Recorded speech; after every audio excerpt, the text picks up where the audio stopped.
जय हिंद मेरे सेठ सेठनियों और आप सभी का स्वागत है प्रीतम एकेडमी परिवार में। और मैं हूं पंकज कुमार। तो दोस्तों आज के इस वीडियो पे बात करेंगे कक्षा 8 का यानी कि क्लास 8 के सामाजिक विज्ञान सोशल साइंस के मॉडल पेपर पे बात करेंगे। और ये मॉडल पेपर जो है वो झारखंड शैक्षणिक अनुसंधान एवं प्रशिक्षण परिषद रांची यानी कि जैक बोर्ड के द्वारा क्या किया गया है मेरे दोस्तों, जारी किया गया है। तो आप क्या करें, वीडियो को शुरू से लेकर लास्ट तक देखें, क्योंकि यहां की जो 50 प्रश्न है ना, आपके बोर्ड एग्जाम में सीधा का सीधा पूछ लिया जाएगा। तो बात करेंगे दोस्तों हम लोग आज सोशल साइंस के इस मॉडल पेपर पर। तो देख सकते हो सबसे पहले कुछ गाइडलाइंस यहां पे दिया हुआ है जिसको आपको ध्यान से पढ़ लेना है। जैसे कुल 50 प्रश्न है, सभी प्रश्नों का उत्तर देना है, प्रत्येक के लिए 1 अंक दिया गया है और 4 विकल्प दिए गए हैं जिसमें से सही विकल्प का चयन करना है और गलत उत्तर के लिए कोई भी अंक जो है काटा नहीं जाएगा।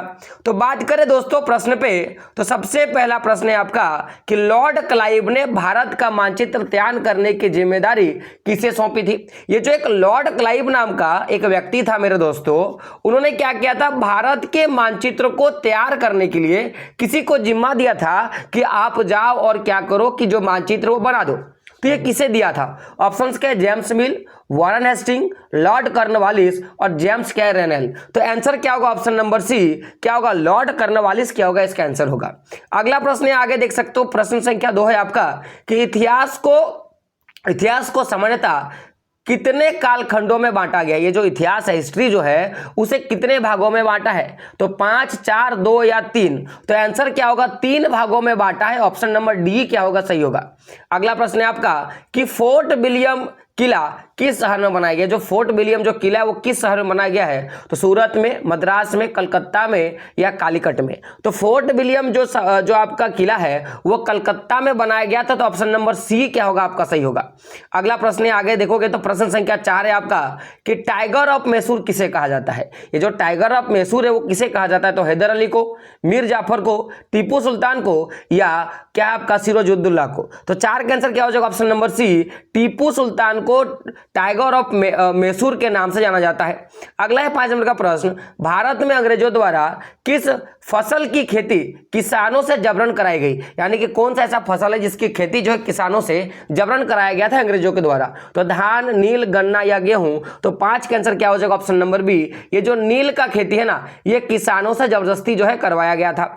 अगला प्रश्न है आपका कि संथाल, मुंडा और उराव किस राज्य की प्रमुख जनजातियां हैं? उत्तर प्रदेश, बिहार, हिमाचल प्रदेश, झारखंड। तो आपको पता होगा झारखंड का है। तो ऑप्शन नंबर डी क्या होगा? आपका सही होगा। अगला प्रश्न है आपका कि भारत में पहला सूती कपड़ा मिल कहां स्थापित किया गया था। भारत में सूती कपड़ा मिल कहां स्थापित किया गया था? तो इसका आंसर क्या होगा? बंबई। बंबई में जो है पहला कपड़ा मिल जो है आपका सूती का वो खोला गया था। अगला प्रश्न है, इनमें से कौन 1857 ईस्वी की क्रांति से संबंधित है। यानी कि 1857 ईस्वी की क्रांति से कौन संबंधित है? ऑप्शन क्या? सुभाष चंद्र बोस, भगत सिंह, मंगल पांडे या बिरसा मुंडा। तो इसका आंसर क्या होगा? आपका मंगल पांडे। ऑप्शन नंबर सी क्या होगा? आपका सही होगा। अगला प्रश्न है आपका, देख सकते हो प्रश्न संख्या 9 है आपका कि 1857 के विद्रोह का तत्कालिक कारण क्या था।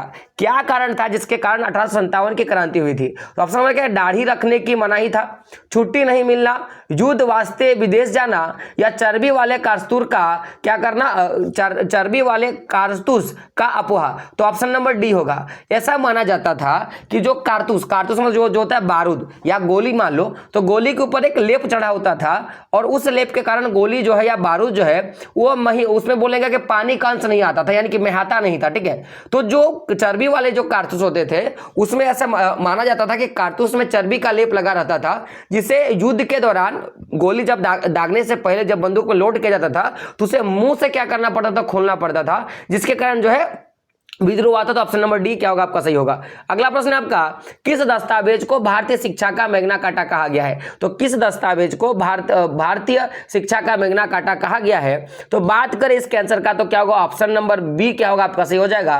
तो क्या होगा? वुड्स डिस्पैच क्या होगा? इसका आंसर सही होगा। अगला प्रश्न पे बात करेंगे, प्रश्न संख्या 11 है आपका, शांति निकेतन की स्थापना किसने किया था? तो ऑप्शन क्या? रविन्द्रनाथ टैगोर, महात्मा गांधी, मदर टेरेसा या इनमें से कोई नहीं। तो बात करें 11 नंबर का, तो आंसर क्या हो जाएगा? ऑप्शन नंबर 1 क्या होगा? रविंद्रनाथ टैगोर क्या होगा इसका आंसर हो जाएगा।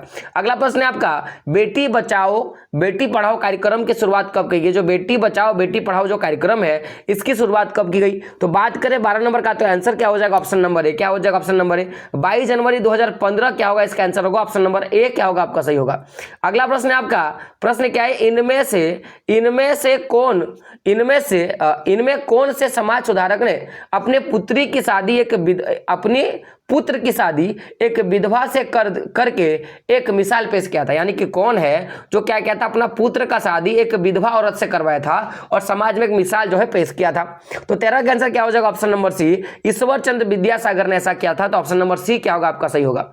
अगला प्रश्न है आपका, प्रश्न 14 नंबर का देख सकते हो, इनमें से कौन स्त्री पुरुष तुलना पुस्तक के प्रकाशन से संबंधित है? यानी कि ऐसा कौन है, किसने क्या था, स्त्री पुरुष की तुलना नामक एक पुस्तक का प्रकाशन किया था? तो कौन है?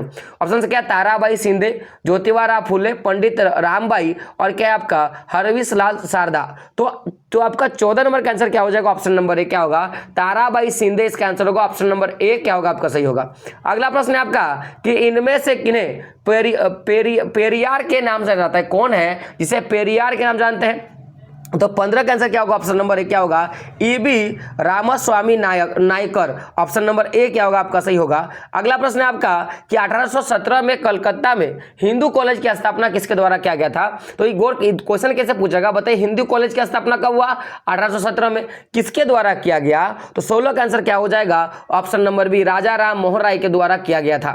आगे बढ़ते हैं तो प्रश्न संख्या 17 है आपका कि निम्न में से किसे अगस्त क्रांति के नाम से जाता है? कौन सा जो क्रांति जिसे अगस्त क्रांति के नाम जानते हैं? सविनय अवज्ञा आंदोलन है ना, असहयोग आंदोलन, भारत छोड़ो आंदोलन और खिलाफत आंदोलन। तो 17 का आंसर क्या हो जाएगा? ऑप्शन नंबर सी, भारत छोड़ो आंदोलन को अगस्त क्रांति के नाम से भी जाना जाता है। बात कर अगले प्रश्न पे, तो 18 नंबर का प्रश्न है आपका, प्रश्न क्या है देख सकते हो कि इनमें से कौन से क्रांति ने 8 अप्रैल 1929 ईस्वी को केंद्रीय असेंबली में बम फेंका था? यानी ऐसा कौन से क्रांतिकारी है जिसने 8 अप्रैल 1929 में क्या किया था? केंद्रीय असेंबली में बम फेंका था।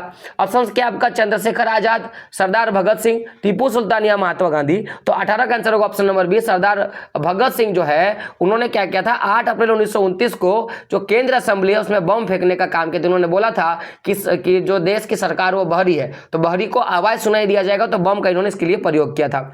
अगला प्रश्न आपका देख सकते हो कि झारखंड के कौन से हॉकी खिलाड़ी ने भारत को ओलंपिक, विश्व कप एवं एशिया खेल तीनों में पदक दिलाने वाली टीम की सदस्य रही है? यानी कि कौन ऐसी है जिन्होंने क्या किया था कि भारत में ओलंपिक में, विश्व कप में और एशियाई खेलों में तीनों में क्या किया था? पदक दिलाने में जो है अहम भूमिका निभाया था। तो जयपाल सिंह मुंडा, माइकल किंडो है ना, निक्की प्रधान और क्या अजीत लकड़ा। तो 19 नंबर का आंसर क्या हो जाएगा? ऑप्शन नंबर बी क्या होगा? ऑप्शन नंबर बी, माइकल किंडो जो है इसका आंसर हो जाएगा। अगला प्रश्न आपका, पवन चक्की किस प्रकार के संसाधन का उदाहरण है? पवन चक्की जो है वो किस प्रकार के उदाहरण का है? तो क्या होगा? नवीकरण हो जाएगा। ऑप्शन नंबर बी क्या होगा आपका सही होगा। अगला प्रश्न आपका, भारत के अंतरिक्ष एजेंसी, इसको बोलेंगे इसरो है ना, द्वारा अभी हाल ही में कौन सा मिशन चंद्रमा पर सफलतापूर्वक चंद्रमा पर भेजा गया? यानी कि कौन सा ऐसा जो मिशन है जिसके कारण चंद्रमा पर भेजा गया है? तो आपको पता होगा चंद्रयान क्या हो जाएगा? 2 क्या हो जाएगा आपका? चंद्रयान आपका है, तो आपको पता होगा आपके बुक में चंद्रयान 3 जो है इसका आंसर हो जाएगा। ऑप्शन नंबर सी क्या होगा आपका सही हो जाएगा।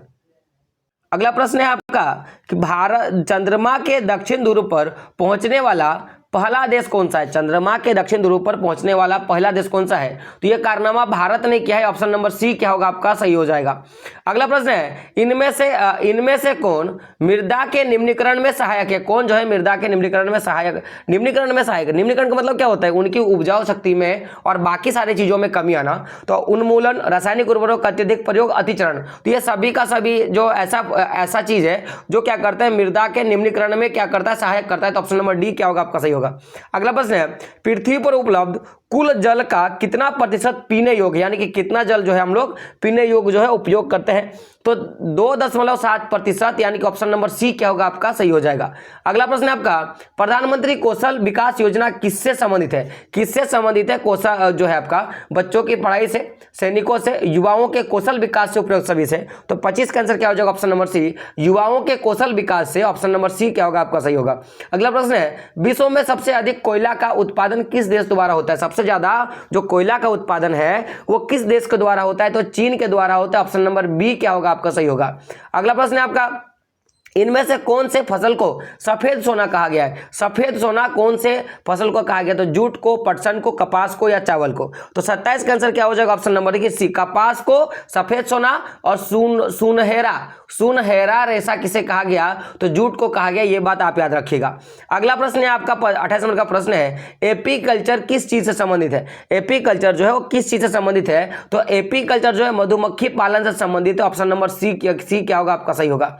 अगला प्रश्न है, इनमें से कौन सा देश मसाले उत्पादन में प्रमुख है? किसमें सबसे ज्यादा आपका मसाला उत्पादन किया जाता है? ऑप्शन क्या आपका भारत, चीन, श्रीलंका और थाईलैंड? तो आंसर क्या होगा? भारत। ऑप्शन नंबर ए क्या होगा आपका सही होगा। अगला प्रश्न है, निम्नलिखित में से कौन खनिज आधारित उद्योग है? कौन सा जो आपका खनिज आधारित उद्योग है? सूती उद्योग, लौह इस्पात उद्योग, रेशम उद्योग और कागज उद्योग? तो देखिए खनिज जो है वो लौह आधारित उद्योग में प्रयोग किया जाएगा। तो ऑप्शन नंबर बी क्या होगा आपका सही हो जाएगा। आगे बढ़ते हैं, प्रश्न संख्या 31 है आपका कि भारत का पीटर्सबर्ग किस शहर को कहा गया? भारत का पीटर्सबर्ग किस शहर को कहा गया है? तो बोकारो, आपका धनबाद, राउरकेला या जमशेदपुर? तो पीटर्सबर्ग जो है भारत के वो किसे कहा गया? तो जमशेदपुर को कहा गया। टाटा जी जमशेदपुर जो है आपका, जिनके नाम से जमशेदपुर पड़ा है। तो ऑप्शन नंबर डी क्या होगा आपका सही होगा। अगला प्रश्न है, झारखंड का कौन सा स्थान उर्वरक उद्योग के लिए प्रसिद्ध है? कौन सा स्थान है जो उर्वरक उद्योग के लिए सबसे ज्यादा प्रसिद्ध है? तो हटिया, गोमिया, घाटशिला या सिंदरी? तो 32 का आंसर क्या हो जाएगा? ऑप्शन नंबर डी सिंदरी क्या होगा इसका सही आंसर हो जाएगा। अगला प्रश्न है आपका, प्रश्न क्या है आपका देख सकते हो, आपका 33 नंबर का प्रश्न है, इनमें से जनसंख्या के परिवर्तन के कारण किसके कारण जनसंख्या में परिवर्तन होता है? तो जन्म दर, मृत्यु दर, प्रवास, ये तीनों के कारण जनसंख्या बढ़ती घटती रहती है। तो ऑप्शन नंबर डी क्या होगा आपका सही होगा। अगला प्रश्न है कि आजादी के बाद भारत ने किस तरह की शासन पद्धति को अपनाया है? राजतंत्रात्मक शासन पद्धति, संसदीय शासन पद्धति, अध्यक्षात्मक शासन पद्धति, उपरोक्त सभी? तो 34 का आंसर क्या हो जाएगा? 34 का होगा ऑप्शन नंबर बी, संसदीय शासन पद्धति, यानी ऑप्शन नंबर बी क्या होगा सही होगा। अगला प्रश्न है, भारतीय संसद द्वारा अपने नागरिकों को कितने तरह के मौलिक अधिकार का प्रावधान किया गया है? यानी कि कितने तरह का मौलिक अधिकार दिया गया है? तो 6 मौलिक अधिकार दिए गए, आपको यह बात याद रखना है। अगला प्रश्न है, भारतीय संविधान धर्म को लेकर कैसा है, या धर्म को लेकर किस प्रकार का बात करता है? तो धर्मनिरपेक्ष करता है, किसी एक धर्म के प्रति कट्टर है, या सिर्फ हिंदू धर्म के लोग रहते हैं, इनमें से कोई नहीं? देखिए तो ये धर्मनिरपेक्ष, देखिए किसी भी धर्म को या किसी भी विशेष जाति वर्ग को प्रधानता नहीं देता, यानी कि ऑप्शन नंबर ए क्या होगा आपका सही हो जाएगा। अगला प्रश्न है आपका 37 नंबर का प्रश्न है, भारत की प्रथम महिला प्रधानमंत्री कौन है? भारत की प्रथम महिला प्रधानमंत्री कौन है? तो इंदिरा गांधी इसका आंसर होगा। ऑप्शन नंबर डी क्या होगा आपका सही होगा। अगला प्रश्न में बात करेंगे, प्रश्न संख्या 38 है आपका कि सरकार को जन सुविधाओं के लिए पैसा कहां से आता है? जो सरकार है वो जन सुविधा के लिए पैसा कहां लाता है? सरकार जो इतनी सुविधाएं देती है ना, तो उसकी पैसा वो कहां से करता है? तो करों से, खेती से, पुलिस से, इनमें से कोई नहीं। तो सरकार जो है करों के द्वारा जो भी सरकारी जन सुविधाएं होती है उसका काम करती है। तो ऑप्शन नंबर 1 क्या होगा सही होगा। अगला प्रश्न है आपका, इनमें से कौन भारतीय संसद तीनों अंगों से संबंधित है? भारत का जो कौन सा वो तीनों अंग है? तो प्रधानमंत्री, मुख्यमंत्री, प्रधानमंत्री और क्या आपका प्रधानमंत्री है ना, राष्ट्रपति, राज्यसभा और विधानसभा, लोकसभा, राज्यसभा, राष्ट्रपति, इनमें से कोई नहीं। तो 39 का आंसर क्या हो जाएगा? Option number C. याद रखिएगा, लोकसभा, साथ साथ में राज्यसभा और राष्ट्रपति जो है ना आपका, वो भारतीय संसद के 3 अंग है। ये बात आप याद रखिएगा।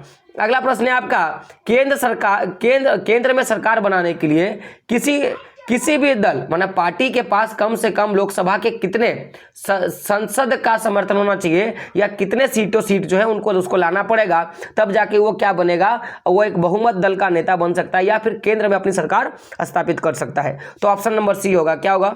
272 सीट अगर लाएगा ना, तो वो जो है अपना आराम से क्या कर सकता है, मैं बोल सकता हूं कि अपनी सीटें जो है वो कर सकते हो, सरकार बना सकती है। देखिए आगे बढ़ेंगे, लेकिन उससे पहले एक विशेष जानकारी कि क्लास 8 का आपका एग्जाम आने वाला है और आपको तैयारी करनी है, बहुत खतरनाक ढंग से तैयारी करनी है। तो चैनल को सब्सक्राइब कर लीजिए। और देखिए सबसे बड़ी चीज मैं क्यों बोलूंगा, क्योंकि तैयारी बहुत खास है। और क्योंकि अगर आप पास हो गए तब जाके आप क्लास 9 पे जाओगे। तो चैनल को सब्सक्राइब कर लीजिए, क्योंकि अब आपका जो है चैप्टर वाइज और क्लास वाइज जो है आपका वीडियो आना शुरू हो जाएगा। अगला 41 नंबर का प्रश्न है आपका, किस किस को, देखिए प्रश्न कितना कैसा टाइप करता है कि किस किस को भारतीय संसद का उच्च सदन कहा जाता है, यानी किसे किसे भारतीय सदन को उच्च सदन कहा जाता है, लोकसभा को, राज्यसभा को, राष्ट्रपति को, इनमें से कोई नहीं। तो 41 नंबर का क्या होगा, ऑप्शन नंबर बी। तो राज्यसभा को भारतीय संसद का उच्च सदन कहा गया है, ये बात याद रखिएगा। और निम्न सदन किसे कहा गया, लोकसभा को कहा गया है। इनमें से भारत के किस राष्ट्रपति के नाम पर शिक्षक दिवस मनाया जाता है, तो देखिए इसका आंसर आपको देना है, आपको बताना है कि किसके नाम पर हम लोग क्या करते हैं, शिक्षक दिवस मनाते हैं। तो सर्वपल्ली डॉक्टर राधाकृष्णन, डॉक्टर राजेंद्र प्रसाद, नीलम संजीव रेड्डी और इनमें से कोई नहीं। इसका आंसर जो है आपको देना है, ताकि मुझे देखना है कि आपको इसका नाम पता है कि नहीं है। देखिए शिक्षक दिवस कब मनाते हैं, आपको पता होगा 5 सितंबर को मनाते हैं। तो 5 सितंबर को मनाते हैं, तो आपको ये भी पता होगा किसके लिए मनाते हैं, ये बात आप मुझे क्या करना, कमेंट बॉक्स में बताना। अगला प्रश्न है आपका, इनमें से किस संस्था का काम देश के नागरिकों के लिए कानून बनाना है, सुप्रीम कोर्ट, हाई कोर्ट, निर्वाचन या संसद। तो देश के लिए जो कानून बनाने का जो काम करता है वो किसका है, संसद का है। तो ऑप्शन नंबर डी क्या होगा आपका सही होगा। अगला प्रश्न आपका, झारखंड राज्य से कितने सांसदों का चुनाव लोकसभा के लिए होता है, लोकसभा के लिए कितने सांसदों का जो है चुनाव झारखंड से होता है। तो आंसर क्या होगा, बात करें 44 नंबर प्रश्न पे, तो ऑप्शन होगा ऑप्शन नंबर डी। तो 14 जो है लोकसभा के लिए चुनाव होता है। अगला प्रश्न है आपका, झारखंड उच्च न्यायालय की स्थापना कब की गई। जो झारखंड उच्च न्यायालय उसकी स्थापना कब की गई थी, तो 15 नवंबर 2002 को किया गया था। ऑप्शन नंबर ए क्या होगा आपका सही हो जाएगा। बात करें अगले प्रश्न पे, प्रश्न 40 नंबर का, देश की उच्च न्यायालय की कुल संख्या कितना है, देश में उच्च न्यायालयों की संख्या कितनी है, यानी कि कुल मात्रा में कितने उच्च न्यायालय है। तो 24 उच्च न्यायालय है। ऑप्शन नंबर ए क्या होगा आपका सही होगा। अगला प्रश्न है, एफआईआर का फुल फॉर्म क्या होता है, ये जो एफआईआर है इसका फुल फॉर्म क्या होता है। तो 47 नंबर का प्रश्न का आंसर होगा ऑप्शन नंबर ए क्या होगा, फर्स्ट इंफॉर्मेशन रिपोर्ट। एफआईआर का फुल फॉर्म क्या होगा, फर्स्ट इंफॉर्मेशन रिपोर्ट, यानी कि सबसे पहले जाके मुकदमा दायर करना। अगला प्रश्न 48 नंबर का, कि वैसे समुदाय जो गरीब, अशिक्षा के कारण विकास से पीछे छूट जाते हैं, ऐसे समुदाय के लिए कौन सा शब्द का प्रयोग करते हैं। तो क्या समाजीकरण, हाशियाकरण, अस्पृश्यता या इनमें से कोई नहीं। तो 48 का क्या होगा ऑप्शन नंबर बी, हाशियाकरण बोलेंगे। ऑप्शन नंबर बी क्या होगा आपका सही होगा। अगला प्रश्न है, झारखंड में कितना प्रतिशत आबादी अनुसूचित जनजातियों का है, भारत में कितना प्रतिशत आबादी जो है वो अनुसूचित जनजातियों का है। तो ऑप्शन नंबर बी होगा 26% क्या होगा, इसका आंसर सही हो जाएगा। अगला प्रश्न 50 नंबर का, कि सरकार द्वारा बालिकाओं की समृद्धि से संबंधित योजना है, कौन सा योजना जो है सरकार चलाती है। तो प्रधानमंत्री उज्ज्वला योजना, सुकन्या समृद्धि योजना, प्रधानमंत्री जीवन ज्योति योजना, प्रधानमंत्री सुरक्षा बीमा। तो सुकन्या समृद्धि योजना जो है वो बालिकाओं के लिए, यानी कि लड़कियों के लिए विकास के लिए किया जाता है। तो इस प्रकार से जो भी आपके इंपॉर्टेंट प्रश्न थे मैंने आपको करवा दिया। अब क्या करना है कि बाकी अगर आपको हिंदी का करना है, आपको साइंस का करना है, आपको मैथ का करना है और आपको इंग्लिश का करना है, तो आप चैनल के साथ बने रहो, चैनल को सब्सक्राइब जरूर कर ले। तो मिलते हैं दोस्तों अगले वीडियो में, तब तक के लिए जय हिंद, जय भारत और आपका दिन शुभ हो।